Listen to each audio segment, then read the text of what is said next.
Hi to all. Last వీడియోలో ఏంటంటే embedded SQL గురించి చూసాం. అంటే ఎంబెడెడ్ ఎస్క్యూఎల్లో క్వరీస్ ఎలా రాయాలి అనేది చూసాం. అంటే ఇన్ బిట్వీన్ ఫ్రీ ఫార్మాట్లో ఎలా రాస్తాము, ఫిక్స్డ్ ఫార్మాట్లో ఎలా రాస్తాము అనేది చూసాం. సో ఇప్పుడు ఏంటంటే మనం ఏం చూసాం, అందులో క్రియేషన్ ఆఫ్ టేబుల్ చూసాము. తర్వాత వచ్చేసరికి డేటా ఇన్సర్షన్ చూసాము. సో తర్వాత వచ్చేసరికి అప్డేట్ చూసాము. సో తర్వాత డిలీట్ చూసాము.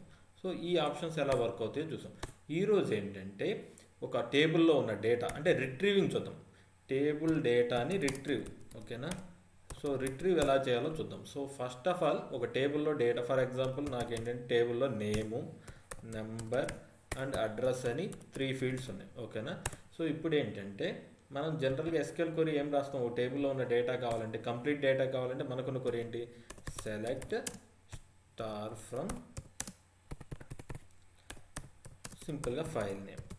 ఇది కంప్లీట్ డేటా కావాలంటే. లేదు పర్టిక్యులర్ రికార్డు కావాలనుకుంటే select star from file name where condition, so like number equal to 100. So అలా ఒక పర్టికులర్ రికార్డు. సో ఇప్పుడు ఏంటి, ఆ ఫైల్ యొక్క అన్ని ఫీల్డ్స్ వస్తాయి. అలా కాకుండా కొన్ని ఫీల్డ్సే కావాలి. అప్పుడు ఏం రాస్తాము, సెలెక్ట్, సో ఏ ఫీల్డ్స్ అయితే కావాలో అవి, name comma number comma, so address కూడా కావాలంటే అడ్రస్ అంటే అప్పుడు కంప్లీట్ స్టార్ ఫ్రమ్ ఇచ్చినా దానికి దీనికి డిఫరెన్స్ ఉంటుంది. ఓన్లీ నాకు నేమ్ నెంబర్ కావాలి. నెంబర్, సో అప్పుడేమిస్తాం, from file name where number equal to 100. అంటే ఈ 100 అనే నెంబర్ రికార్డ్ యొక్క ఏ రికార్డ్కి అయితే నెంబర్ 100 అని ఉండదో ఆ రికార్డ్ యొక్క నేము నెంబర్ వస్తుంది. అలా కాకుండా ఈ వేర్ కండిషన్ రాయలేదు అనుకోండి, అప్పుడు ఏమవుతుంది, అన్ని రికార్డ్స్ యొక్క నేము నెంబరు డిస్ప్లే అవుతుంది. సో ఇలా డిఫరెంట్ వేస్లో ఈరోజు ఏం చేద్దామంటే, ఒక పర్టికులర్ రికార్డ్ అంటే ఈ 100 ఏ రికార్డ్కి అయితే ఏ రికార్డ్ యొక్క నెంబర్ 100 అయిందో ఆ రికార్డ్ యొక్క నేము నెంబర్ని, ఫస్ట్ నేమ్ ఓన్లీ ఒక ఫీల్డ్ తీసుకుందాం, ఓకేనా. ఒక ఫీల్డ్ తీసుకుని దాన్ని ఒక వేరియబుల్కి అసైన్ చేద్దాం. సో ఇక్కడ ఏంటంటే ఎస్క్యూఎల్లో, ఎంబెడెడ్ ఎస్క్యూఎల్లో మనకేం చేస్తామంటే, ఒక ఫైల్ అంటే రిట్రీవ్ చేసిన డేటాని ఏదైనా ఒక ఫీల్డ్కి అసైన్ చేయాలంటే ఎలా చేస్తామంటే, సింపుల్గా ఎలా చేస్తాం, సెలెక్ట్ నేమ్, ఓకేనా. సో ఏ ఫీల్డ్, ఇప్పుడు నేమ్ కదా, సో ఏం ఇలా ఇస్తామంటే ఇంటూ, సో కోలన్ నేమ్ మనం డిఫైన్ చేసుకుంటాం. ఇక్కడ ఇచ్చే నేమ్ ఏంటంటే డిఫరెంట్గా, లేదంటే ఇలా ఇచ్చుకోండి name. So name, so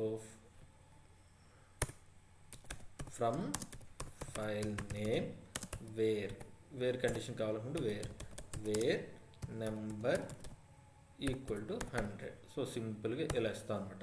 so ఇక్కడ ఇది ఉంది చూడండి, డాలర్ నేమ్ అనేది. ఈ డాలర్ నేమ్ అనే దాన్ని హోస్ట్ వేరియబుల్స్ అంటాం. సో ఎంబెడెడ్ ఎస్క్యూఎల్లో ఏంటంటే మనం రిట్రీవ్ చేసిన డేటాని ఒక ఫీల్డ్స్ కానీ లేదంటే డేటా స్ట్రక్చర్స్ వాడతాం. ఒక ఫీల్డ్ కానీ డేటా స్ట్రక్చర్ కానీ దేనికో దానికి అసైన్ చేస్తాం. ఈ అసైన్ చేసే వాల్యూస్ని ఈ వేరియబుల్స్ని ఏమంటామంటే హోస్ట్ వేరియబుల్స్ అంటాం. ఈరోజు ఏంటంటే హోస్ట్ వేరియబుల్స్ గురించి చూద్దాం. Different type of host variables అంటే టైప్స్ అంటే ఏముండదు. సో సింగిల్ హోస్ట్ వేరియబుల్ అంటే ఓన్లీ నేమ్ అనేది ఒకటే తీసుకున్నాం, లేదంటే 2 ఫీల్డ్స్ తీసుకున్నాం అనుకోండి, నేము నెంబర్ 2 ఫీల్డ్స్కి ఎలా చేస్తాం. నెక్స్ట్ డేటా స్ట్రక్చర్కి ఎలా అసైన్ చేస్తాం, లేదు ఎక్స్టర్నల్ డిస్క్రిప్ట్ డేటా స్ట్రక్చర్కి ఎలా అసైన్ చేస్తాం, 1 by 1 చూద్దాం అనమాట. ఫస్ట్ ఏంటంటే ఒక ఫీల్డ్ తీసుకుందాం. సో ఫస్ట్ ఏం చేద్దామంటే, సో ఏదో ఒక ప్రోగ్రామ్ నేమ్ ఇద్దాం. ఏదో ఒక ప్రోగ్రామ్ నేమ్ ఇద్దామంటే ప్రోగ్రామ్ నేమ్ SQL 100 అని ఇస్తున్నాం, ఓకేనా. SQL RPGLE, okay. సో ఇది వచ్చేసరికి రిట్రీవ్ అని ఇచ్చాం నేమ్. సో కంప్లీట్గా మనం ఏం చేయాలి, ఇప్పుడు ఏం చేస్తాం, HSpec కావాలనుకుంటే ఇస్తాం, okay. Option star no debug IO, ఓకేనా. సో ఇక్కడ ఫైల్ మనం డిఫైన్ చేసుకోవాలంటే డిఫైన్ చేసుకోవచ్చు, లేకపోతే లేదనమాట. సో మనం ఫైల్ కూడా డిఫైన్ చేద్దాం. ఫైల్ ఏమంటే SPF02, ఓకేనా. సో ఫైల్ వచ్చేసి, so input file fully procedural file. So ఇది వచ్చేసరికి external described file. I think దీనికి కీ ఫీల్డ్ ఉంది, సో అది కూడా చెక్ చేద్దాం. డిస్క్, సో చూడండి,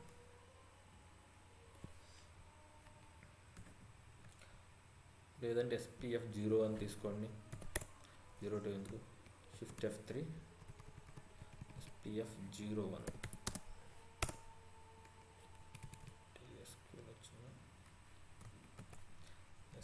SPF01 చూడండి. ఫైల్ నేమ్ ఇది వచ్చేసరికి record format name data, name, number, address, number, key field number అనమాట. సో ఇందులో మనం ఆ ఫైల్ని డిఫైన్ చేస్తాం, అందులో కీ ఫీల్డ్ ఉంది కాబట్టి ఓకే. నెక్స్ట్ ఏం చేద్దాం, మనం రాయాల్సింది SQL క్వరీస్ కాబట్టి మనం ఏంటంటే ఫ్రీ ఫార్మాట్లో రాద్దాం. Free and free. సో ఇవి ఎందుకు వచ్చినాయి ఇలా, సో CSpecకి ఈక్వల్గా ఉన్నాయి కాబట్టి ఇది సో ఇప్పుడు పోతాయి. సో ఇప్పుడు ఏం రాద్దాం అంటే ఇన్ బిట్వీన్ మనం రాయాలి. సో ఫస్ట్ ఏం రాయాలి, ఫ్రీ ఫార్మాట్ అంటే ఎగ్జిక్యూట్ ఎగ్జిక్యూట్ SQL. సో ఆ తర్వాత మనం ఏదైతే రాయాలనుకుంటున్నామో అది రాయాలి. సో ఇప్పుడు ఏంటి, సెట్ ఆప్షన్ కమిట్ ఫస్ట్ ఇదే కదా, equal to star none first statement. So colon ఇస్తున్నాం. So set option commit was not valid, set option token commit was not valid. Okay. Set options.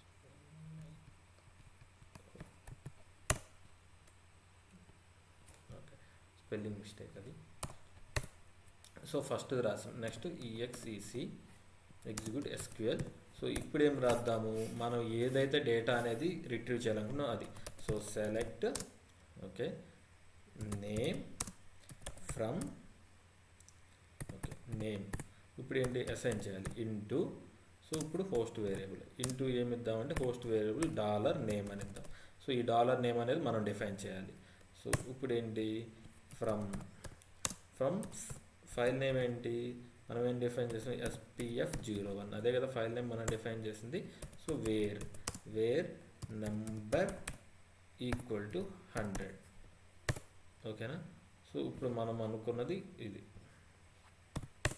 చూడండి, మనం ఏమనుకున్నాం, సో ఆప్షన్ ఇది set చేసాం, ఇది నన్ను అయిపోయింది. ఇప్పుడు సెలెక్ట్ చేస్తాం ఏంటి, ఏ రికార్డు ఫ్రమ్ ఫైల్ ఇది SPF01 నుంచి మనం ఏదైతే రికార్డ్ నెంబర్ 100 ఉంటుందో ఆ రికార్డ్ని మనం అందులో నేమ్ని తీసుకొచ్చి ఈ నేమ్ అనే వేరియబుల్కి అసైన్ చేస్తాం. ఈ వేరియబుల్ ఏమంటారని చెప్పాము, హోస్ట్ వేరియబుల్ అంటారని చెప్పాము. సో ఇప్పుడు హోస్ట్ వేరియబుల్ డిక్లేర్ చేస్తాం డీస్పెక్లో. సో ఏమిస్తున్నాము $name. So stand alone variable. So length వచ్చేసరికి 10. సో క్యారెక్టర్ టైప్ కాబట్టి క్యారెక్టర్ టైప్ సింపుల్గా ఇచ్చాను. సో ఇప్పుడు ఏంటి సింపుల్గా మనం హోస్ట్ వేరియబుల్ డిఫైన్ చేసాము. సో ఇప్పుడు ఏంటి ఫస్ట్ కమిట్ చేసేసాము. ఆ తర్వాత నెక్స్ట్ ఏం చేస్తున్నాం, సింపుల్గా మనం ఏదైతే ఎగ్జిక్యూట్ చేయాలనుకున్నాం ఆ స్టేట్మెంట్ రాసాం. Select name into $name from file where. మీరు కావాలనుకుంటే ఈ స్టేట్మెంట్ కంప్లీట్గా ఇలా రాసేసుకోవచ్చు. ఇక్కడ from SPF01 where number equal to 100 ఇలా రాసేసుకోవచ్చు కంప్లీట్గా. బట్ నాకేంటంటే ప్రతిదీ అర్థమయ్యేటట్టు first select statement. So host వేరియబుల్కి అసైన్ చేస్తున్నాం. ఆ తర్వాత ఏంటి ఫ్రమ్ ఫైల్ అనేది ఇక్కడ డిఫైన్ చేస్తున్నాం. ఆ తర్వాత కండిషన్. సో ఇది క్లియర్గా అర్థమవుతుందని చెప్పి నేను అలా రాస్తాను. మీరు కంప్లీట్గా సింగిల్ లైన్లో రాస్తాను ఓకే, అదేం ప్రాబ్లం కాదు. సో ఇప్పుడు ఇది అయిపోయింది. ఆ తర్వాత ఏం చేయాలి, మనం సింపుల్గా ఏదైతే డేటా వస్తుందో ఆ డేటాని డిస్ప్లే చేయాలి. సో ఇప్పుడు డేటాని డిస్ప్లే చేద్దాం. డిస్ప్లే. సో ఏంటది $నేమ్. సో ఇది డిస్ప్లే చేసాం. ఆ తర్వాత మనం ఏం చేయాలి, ప్రోగ్రామ్ని ఎండ్ చేయాలి. ప్రోగ్రామ్ని ఎలా ఎండ్ చేస్తాం, $INLR equal to $ON. So ఇలా ప్రోగ్రామ్ని ఎండ్ చేసాం. సో ఇప్పుడు మనం ఏంటి, సో SQL ప్రోగ్రాంలో కన్ఫామ్గా మనం ఏం చేయాలి, SQL కోడ్ అనేది కూడా ప్రతిసారి చెక్ చేసుకోవడం బెటర్, ఏదైనా ఎర్రర్ ఉందా లేదని. SQL సో డిస్ప్లే చేసేస్తాం. Display SQL CODE display SQL code. So కోడ్ని డిస్ప్లే చేశాను. తర్వాత ఏదైతే ఉందో హోస్ట్ వేరియబుల్, ఇక్కడ ఓన్లీ ఒక హోస్ట్ వేరియబులే తీసుకున్నాను, దాన్ని డిఫైన్ చేశాను. సో ఆ వాల్యూని కూడా నేను డిస్ప్లే చేశాను. సో ఇప్పుడు సింపుల్గా మనం రాసిన ప్రోగ్రామ్ అనేది కంప్లీట్ అయిపోయింది. ఇప్పుడు దీన్ని చెక్ చేద్దాం మనం. సో ఫైల్ చేస్తున్నాను, డీబగ్ మోడ్లో చెక్ చేద్దాం ఓకేనా. సో నేమ్ ఏమి ఇచ్చాం మనం, రిట్రీవ్ ఓకే ఇది కదా. సో 14 చేస్తున్నాను, డీబగ్ మోడ్లో చెక్ చేద్దాం. debug view. So you are seeing source. So no errors. dbg str dbg SQL 100. Okay. F4. So ESS so host variable అంటే ఏం లేదండి, సింపుల్గా ఎస్క్యూఎల్ ఆర్పీజీలో అంటే ఎంబెడెడ్ ఎస్క్యూఎల్లో ఏ వేరియబుల్స్కి అయితే మనం డేటా అసైన్ చేస్తున్నామో వాటిని హోస్ట్ వేరియబుల్స్ అంటాం.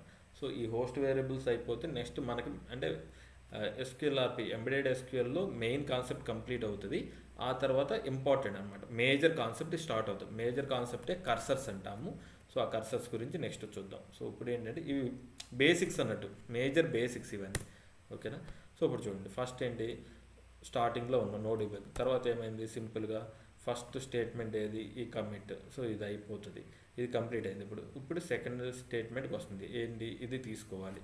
సో ఇప్పుడు చూడండి, ఇప్పుడు ఈ వాల్యూ ఎంత ఉందో చెక్ చేయండి, F11 తీసుకొని. సో వాల్యూ బస్వంత్ అని ఉంది. సో ఒకసారి మనం అసలు అందులో ఉన్న డేటా చూపిస్తాను మీకు. Run query *n spf01.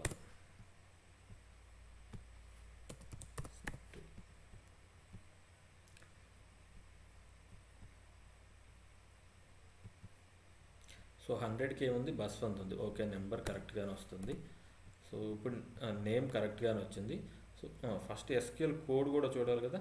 SQL code ఎంత ఉంది చూడండి, ఎస్క్యూఎల్ కోడ్ 0 ఉంది. సో ఏంటి, పర్ఫెక్ట్ సెర్చ్ అనమాట, అంటే ఎటువంటి ఎర్రర్స్ లేవు. ఇప్పుడు చూడండి, ఎస్క్యూఎల్ కోడ్ డిస్ప్లే అయింది. ఆ తర్వాత నేమ్ డిస్ప్లే అవ్వాలి. సో నేమ్ ఏమొస్తుంది, బస్వంత్ వస్తుంది. ఆబ్వియస్లీ మనం ఆల్రెడీ చూసాం. సో ఇప్పుడు ఏంటి, ప్రోగ్రామ్ ఎండ్ అయిపోతుంది. సో ఇలా అనమాట. సో మనకేంటి, ఎస్క్యూఎల్ కోడ్ 0 వచ్చిందంటే నో ఎర్రర్స్. సో మనం కావాలంటే చూడండి, కాల్ QCMD. సో చూడండి, ఫస్ట్ టైం ఎస్క్యూఎల్ కోడ్ 0 వచ్చింది, 100కి ఏముంది, నేము బస్వంత్ ఉంది. సింపుల్గా మనం ఏదైతే అనుకున్నామో అది పర్ఫెక్ట్గా డేటా అనేది వస్తుంది అన్నమాట. సో హోస్ట్ వేరియబుల్కి డేటా అసైన్ ఎలా చేయాలో చూసాము, అండ్ డేటా అనేది ఎలా డిస్ప్లే అవుతుందో కూడా చూసాం. సో ఇప్పుడు ఏం చేద్దామంటే 2 వేరియబుల్స్ తీసుకుందాం. ఇప్పుడు ఏం చేసాము, జస్ట్ నేమ్ ఒకటే డిస్ప్లే చేసాం. ఇప్పుడు ఏం చేద్దామంటే నేమ్తో పాటు అడ్రస్ కూడా డిస్ప్లే చేద్దాం. ఓకేనా, అడ్రస్సే కాదు అండ్ నెంబర్ కూడా డిస్ప్లే చేద్దాం. ఓకేనా. సో నెంబర్ 10 క్యారెక్టర్స్ లెంత్, స్టాండర్డ్లోను. సో డెసిమల్ పొజిషన్ 0 ఇస్తున్నాను. సో ఇది నేము, ఇది అడ్రస్. సో 3 ఫీల్డ్స్ తీసుకున్నాను. ఓకేనా. So 3 fields, 3 host variables define చేశాను. ఇప్పుడు 3 హోస్ట్ వేరియబుల్స్ డిఫైన్ చేసామంటే 3కి వాల్యూస్ అసైన్ చేయాలి కదా. సో అప్పుడు ఏం చేస్తామంటే ఇక్కడ ఇలా రాస్తాం అనమాట. ఇది 3 డిఫరెంట్ వేస్లో రాయొచ్చు, నేను ఒక్కొక్కటి చూపిస్తాను. ఫస్ట్ నేమ్, ఫస్ట్ నెంబర్ కదా, number. Okay, next name, address. ఓకేనా. సింపుల్గా ఏవైతే ఫీల్డ్స్ కావాలో ఆ ఫీల్డ్స్ ఇస్తున్నాను. ఇంటూ అనేది ఒక్కసారి సారీ, ఇంటూ అనేది ఓన్లీ 1 టైమే రాస్తాం. బట్ రిమైనింగ్ వాటికి ఎలా రాస్తాము అంటే సింపుల్గా ఇక్కడ కామా ఇస్తాం, అగైన్ సెమీకోలన్ ఇచ్చి, ఫస్ట్ నేమ్ కదా, నేమ్, ఓకేనా. Sorry, number first, sorry, number.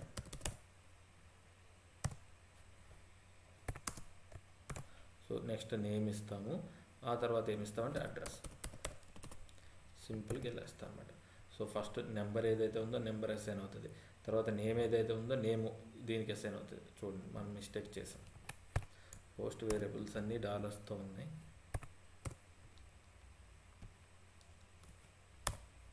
So చూడండి, నెంబరు, నేము, అడ్రస్ అన్నీ డిస్ప్లే చేసాం. ఇప్పుడు ఏంటి, సో ఫ్రమ్ ఫైల్ ఇది.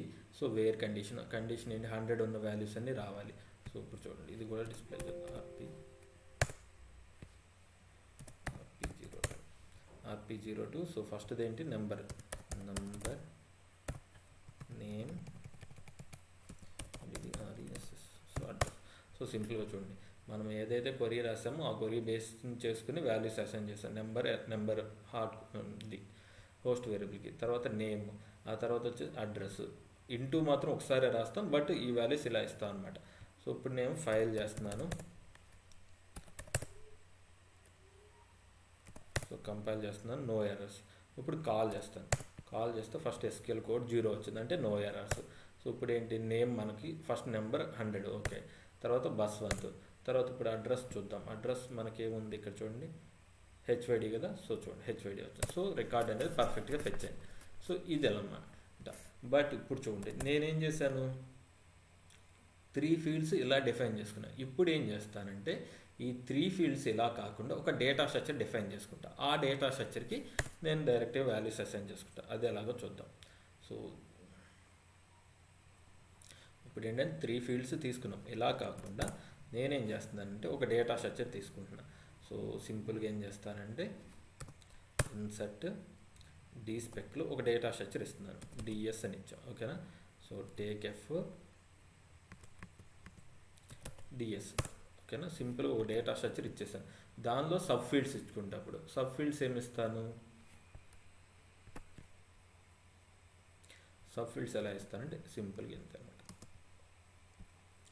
సో చూడండి నెంబర్ అనే సబ్ ఫీల్డ్ ఒకటి ఇచ్చాను, నేమ్ అనే సబ్ ఫీల్డ్ ఇచ్చాను, అడ్రస్ అనే సబ్ ఫీల్డ్ ఇచ్చాను. సో ఇప్పుడు దీనికి కంప్లీట్ లెంత్ ఎంత, 10 10 10 30. సో మనం అప్ టు ఒక డేటా స్ట్రక్చర్ గురించి చెప్పినప్పుడు ఆల్రెడీ ఇవి చెప్పుంటాను. But data structure length maximum మనం డిస్ప్లే చేయగలిగిన 52నే. సో అంతకన్నా ఎక్కువ అయితే సబ్ ఫీల్డ్స్ని డిస్ప్లే చేయొచ్చు కానీ డేటా స్ట్రక్చర్ని డిస్ప్లే చేయాలి. సో ఇప్పుడు ఏంటి, సో సబ్ ఫీల్డ్స్ని ఇలా డైరెక్ట్గా ఎలా అయినా అసైన్ చేయొచ్చు, లేదంటే డైరెక్ట్ డేటా స్ట్రక్చర్ అయినా ఇవ్వచ్చు. సో ఇప్పుడు చూడండి ఫస్ట్ ఏం చేస్తున్నా అంటే చూడండి ఈ ఫీల్డ్స్ సబ్ ఫీల్డ్స్ ఇలా ఉంచేస్తున్నాను, సబ్ ఫీల్డ్స్ని డిస్ప్లే చేస్తున్నాను. సో చూడండి ఫస్ట్ చూడండి నేనేం చేశాను, ఒక డేటా స్ట్రక్చర్ తీసుకున్నాను, అందులో సబ్ ఫీల్డ్స్ ఉన్నాయి. నేనేం చేశాను, సెలెక్ట్ నెంబరు నేము అడ్రస్ని ఆ సబ్ ఫీల్డ్స్ని హోస్ట్ వేరియబుల్గా డిఫైన్ చేసుకున్నాను. సో ఆ తర్వాత ఏం చేశాను, ఫ్రమ్ ఫైల్ కండిషన్ ఇచ్చాను. ఆ తర్వాత ఇక్కడ చూడండి డిస్ప్లే ఎస్క్యూఎల్ కోడ్ని డిస్ప్లే చేశాను, తర్వాత ఎస్క్యూఎల్ నెంబర్ని డిస్ప్లే చేస్తున్నాను. 1 మినిట్. చూడండి నెంబర్ని డిస్ప్లే చేస్తున్నాను, నేమ్ని డిస్ప్లే చేస్తున్నాను, అడ్రస్ని డిస్ప్లే చేస్తున్నాను. వీటితో పాటు ఏం చేస్తున్నానంటే నేను wait for 1 minute, system is little slow.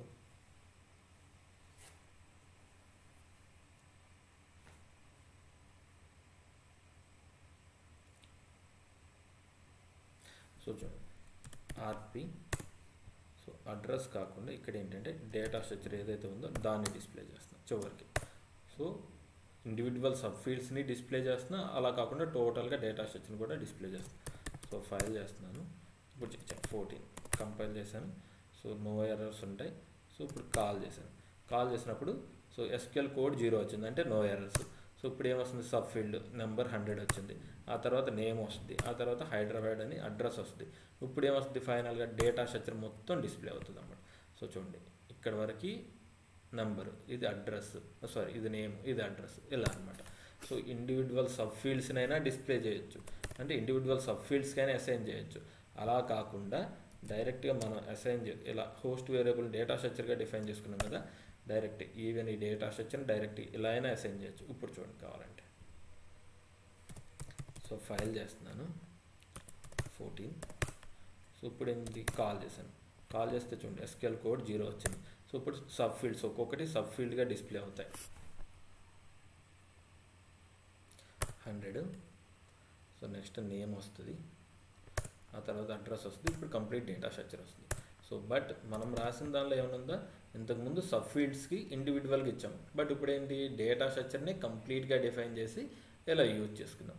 So next ఏం చేద్దామంటే ఇలా సబ్ ఫీల్డ్స్ ఏమి ఇవ్వద్దు, ఈ ఫైల్ని యూజ్ చేసుకుని మనం ఎక్స్టర్నల్ డిస్క్రైబ్ డేటా స్ట్రక్చర్ గురించి ఎవరికైనా డౌట్స్ ఉంటే ఆల్రెడీ నేను ఎక్స్ప్లెయిన్ చేశాను, మీరు ఒకసారి అది చూడండి. సో ఇప్పుడు ఏం చేస్తానంటే ఈఎస్డిఎస్ ఎక్స్టర్నల్ డిస్క్రైబ్ డేటా స్ట్రక్చర్ అని ఇస్తున్నాను. సో ఇక్కడ వచ్చేసరికి ఈ ఎక్స్టర్నల్ డిస్క్రైబ్ డేటా స్ట్రక్చర్ కాబట్టి ఈ ఇస్తున్నాను. సో ఇక్కడ ఏమి ఇస్తానంటే ఈఎక్స్టీ నేమ్, ఓకేనా. So SPF01. సో సింపుల్గా ఎక్స్టర్నల్ డిస్క్రైబ్ డేటా స్ట్రక్చర్ ఇచ్చేసాను. సో ఇంకా సబ్ ఫీల్డ్స్ అనేవి మనకు అవసరం లేదు. సో సబ్ ఫీల్డ్స్ని తీసేసాను. సో ఎందుకంటే ఈ ఫైల్ యొక్క ఈ ఫైల్లో ఉన్న ఫీల్డ్స్ ఆటోమేటిక్గా ఇది తీసుకుంటుంది. సో ఇప్పుడు ఏం చేస్తున్నాను, సో ESDS అని ఇస్తున్నాను, ఓకేనా. సో అందులో ఉన్న ఫీల్డ్స్ వచ్చేసరికి నెంబరు, నేము, అడ్రస్ అనమాట. సో చూడండి, సో ఇందులో ఉన్న ఫీల్డ్స్ మీరు చూడాలంటే చూడండి SPF01 చూడండి, నేము, నెంబరు, అడ్రస్. సో ఇవే కాబట్టి మనం ఇంకా ఎక్స్టర్నల్ డిస్క్రైబ్ డేటా స్ట్రక్చర్ ఇలా ఇస్తే EST నేమ్ అని ఇస్తే ఆ సబ్ ఫీల్డ్స్ ఏమి డిఫైన్ చేయవసరం లేదు. సో ఆటోమేటిక్గా ఆ సబ్ ఫీల్డ్స్ని అది తీసుకుంటుంది అనమాట. సో ఇప్పుడు నేము నెంబరు అడ్రస్ అన్నీ external describe data structure assign అయిపోతే నేను ఇండివిజువల్ ఫీల్డ్స్నైనా ఇలా డిస్ప్లే చేసుకోవచ్చు, లేదా డైరెక్ట్ డేటా స్ట్రక్చర్నైనా చేయొచ్చు. చూద్దాం ఇది వర్క్ అవుతుందో లేదో. 14 so I think sub fields అవ్వట్లేదు, అవ్వాలి.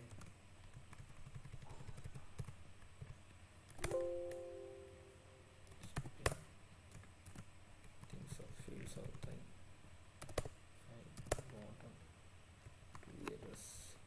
The name or indicator is not defined.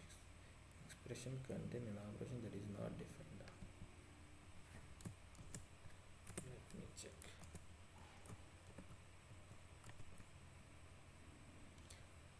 SPF01 INFDS is updated only. Okay. Okay. Language error.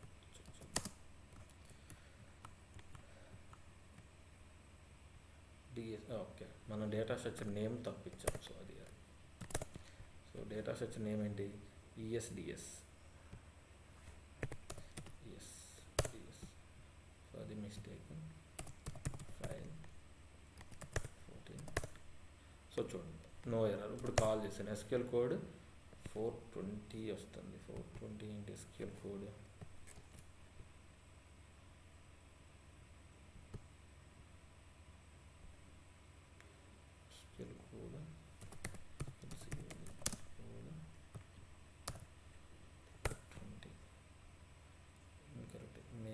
In this input expression using SQL. The problem also occur for multiple reasons. The value of string argument was not accepted for the declare function. The file select statement is displaying after. Okay, what is the exact error for this? Decimal data error. Okay, so decimal data error అంటే మనకి ఇందులో ఉన్న fields ఒకసారి చూద్దాం. SQL SPF కదా, SPF01. So ఇందులో sub fields చూడండి. First name ఉంది బట్ నెంబర్ ఇచ్చాం మనం. సో చూడండి నేము నెంబర్ అడ్రస్ ఇవ్వాలి. సో అది ఎర్రర్. ఓకే, సో మనం ఏం చేద్దామంటే నేమ్ ఇప్పుడు సరిపోతుంది ఐ థింక్. ఫైల్ కంపైల్ చేశాను. సో కాల్ చేశాను. సో చూడండి SQL కోడ్ 0 అన్నమాట. సో ఐ థింక్ ఎవరో లాస్ట్ టైం ఒకరు కామెంట్ చేశారు, సార్ డెసిమల్ డేటా ఎర్రర్ మీద వీడియో చేయండి అని. సో అది కూడా ఇప్పుడు ఎక్స్ప్లెయిన్ చేస్తాను. సో ఇప్పుడు చూడండి, సో 0 వచ్చింది. సో ఇప్పుడు ఏమొచ్చింది? నెంబర్. సో SQL కోడ్ 0 వచ్చింది, నెంబర్ డిస్ప్లే అయింది ఇప్పుడు. సో ఆ తర్వాత నేమ్ డిస్ప్లే అవుతుంది, ఆ తర్వాత ఏదైతే ఉందో అది అడ్రస్ డిస్ప్లే అవుతుంది, ఫైనల్గా డేటా స్ట్రక్చర్ అని డిస్ప్లే అవుతుంది. సో ఇదనమాట. సో ఇప్పుడు నన్ను ఎవరో అడిగారు అనమాట డెసిమల్ డేటా ఎర్రర్ ఎప్పుడు వస్తుందని. సో అది నేను డీబగ్ మోడ్లో చూపిస్తాను. Number, okay, name. సో ఇప్పుడు చూడండి ఫైల్ చేస్తున్నాను ఇది. సో కంపైల్ చేస్తున్నాను, డీబగ్ మోడ్లో కంపైల్ చేద్దాం. థింక్ ఎవరో, నాకు ఐడియా లేదు, బట్ ఎవరో ఒకళ్ళు కామెంట్ పెట్టారు డెసిమల్ డేటా ఎర్రర్ గురించి చెప్పండి సార్ అని. సో చూడండి, సో ఇప్పుడు కంపైల్ చేస్తాం, డీబగ్ చేద్దాం. strdbg SQL 100 take F4 SYSS. So చూడండి ఇప్పుడు డీబగ్ డెసిమల్ డేటా ఎర్రర్ ఎప్పుడు వస్తుందంటే ఎప్పుడైతే మనం న్యూమరిక్ వాల్యూని క్యారెక్టర్ వాల్యూలోకి క్యారెక్టర్ వాల్యూని చూడండి. అది ఇంకా నేను చెప్పడం కన్నా క్లియర్గా మీరే చూద్దరు, అప్పుడు మీకు అర్థం అవుతుంది ఎప్పుడు వస్తుంది. F10 కాల్ చేస్తుంది. సో ఇప్పుడు చూడండి ఇక్కడ ఏమవుతుంది, EDSని చెక్ చేయండి. F10. సో చూడండి ఈ స్టేట్మెంట్ వరకు ఇప్పుడు చూడండి EDS చెక్ చేస్తే సో డేటా ఏం లేదు. సో ఇప్పుడు చూడండి F10 అయింది. సో ఈ స్టేట్మెంట్ ఎగ్జిక్యూట్ అయిపోయింది. సో ఇప్పుడు మీరు చెక్ చేస్తే సో డేటా ఏం రావట్లేదు. ఎందువల్ల అంటే ఇక్కడ నెంబర్ ఉంది, ఓకేనా. నెంబర్ అనేది ఏంటిది, న్యూమరిక్ వాల్యూ. సో మనం ఏం చేస్తున్నాము, ఆ వాల్యూస్ని దీనిలో మూవ్ చేయాలని చూస్తున్నాం. ఇక్కడ నేమ్ ఏంటి, క్యారెక్టర్ వాల్యూ. సో ఎప్పుడైతే ఈ క్యారెక్టర్ వాల్యూని సో మీరు చెక్ చేస్తే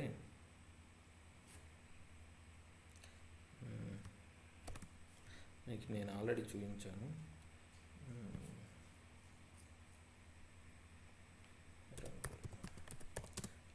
స్టార్ అండ్ SPF02, సారీ 02 కాదు 01 ఐ థింక్.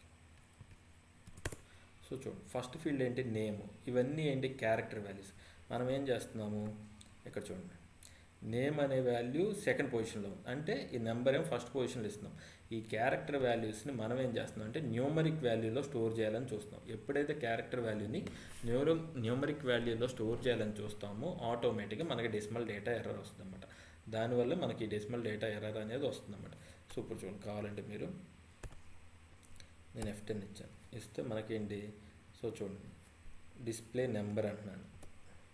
సో చూడండి ఆటోమేటిక్గా మనకి డెసిమల్ డేటా ఎర్రర్ అనేది వస్తుంది. సో ఇప్పుడు F10 తీసుకున్నాను. సో చూడండి unable to retrieve operation. So చూడండి అలా అక్కడ, సో ఇలా అనమాట మనకి డెసిమల్ డేటా ఎర్రర్ అనేది వస్తుంది అనమాట. సో ఎందుకంటే సో ఎప్పుడైతే మనం క్యారెక్టర్ వాల్యూస్ని న్యూమరిక్ వాల్యూలో మూవ్ చేయడానికి ట్రై చేస్తామో ఆటోమేటిక్గా మనకి డెసిమల్ డేటా ఎర్రర్ అనేది వస్తుంది అన్నమాట. సో దీని గురించి చెప్పాలంటే డెసిమల్ డేటా ఎర్రర్ ఇదనమాట. సో ఈరోజు చూసారు కదా హోస్ట్ వేరియబుల్స్ గురించి, వాటి గురించి. సో హోస్ట్ వేరియబుల్స్ అంటే ఏం లేదు, SQL RPG ఆర్ ఎంబెడెడ్ SQLలో మనం ఏంటంటే ఏదన్నా రిట్రీవ్ చేసిన వాల్యూని ఒక వేరియబుల్లో స్టోర్ చేసుకోవడానికి యూజ్ చేసే వేరియబుల్ ఏదైతే ఉంటుందో దాన్నే హోస్ట్ వేరియబుల్ అంటాం. సో అదేంటంటే ఇలా ఉంటుంది అనమాట. ఓకేనా. సో ఇప్పటి వరకు మనం ఏం చేసాం, సింగిల్ రికార్డ్నే రిట్రీవ్ చేసాం. సో అలా కాకుండా మల్టిపుల్ రికార్డ్స్ని రిట్రీవ్ చేయాలనుకో, సో ఇప్పుడు ఏంటి, only select, so some condition use చేసి ఓన్లీ సింగిల్ రికార్డ్నే చేసాం. బట్ అలా కాకుండా మల్టిపుల్ రికార్డ్స్ని చేయాలి అంటే మనకేంటంటే we go with cursor concept అనమాట. కర్సర్స్ అనే కాన్సెప్ట్ యూజ్ చేస్తాం అనమాట.